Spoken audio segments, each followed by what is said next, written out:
કચ્છ જિલ્લામાં 4.5 કલાકમાં ભૂકંપના 2 આંચકા। રાપર પંથકમાં વધુ એક ભૂકંપનો આંચકો। રાપરથી 22 કિલોમીટર દૂર ભૂકંપનું કેન્દ્રબિંદુ। 4.6ની તીવ્રતા બાદ 2.5ની તીવ્રતાનો વધુ એક આંચકો સવારે 4:30 વાગ્યે અનુભવાયો હતો। 4.6ની તીવ્રતાનો આંચકો।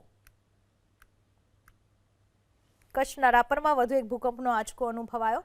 4.6ની તીવ્રતાનો ભૂકંપનો આંચકો। 4.5 કલાકમાં ભૂકંપના 2 આંચકા અનુભવાયા। રાપર પંથકમાં બીજો એક ભૂકંપનો આંચકો આવ્યો। રાપરથી 22 કિલોમીટર દૂર ભૂકંપનું કેન્દ્રબિંદુ। 4.6ની તીવ્રતાનો ભૂકંપનો આંચકો આવ્યા બાદ ફરી એક વધુ ભૂકંપનો આંચકો આવ્યો 2.5ની તીવ્રતાનો। પહેલો આંચકો સવારે 4:30 વાગ્યે અનુભવાયો હતો, જેની તીવ્રતા 4.6ની હતી અને ત્યારબાદ જે બીજો આંચકો અનુભવાયો તેની તીવ્રતા 2.5ની હતી।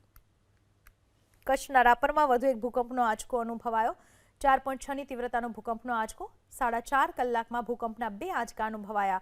રાપર પંથકમાં બીજો એક ભૂકંપનો આંચકો આવ્યો। રાપરથી 22 કિલોમીટર દૂર ભૂકંપનું કેન્દ્રબિંદુ।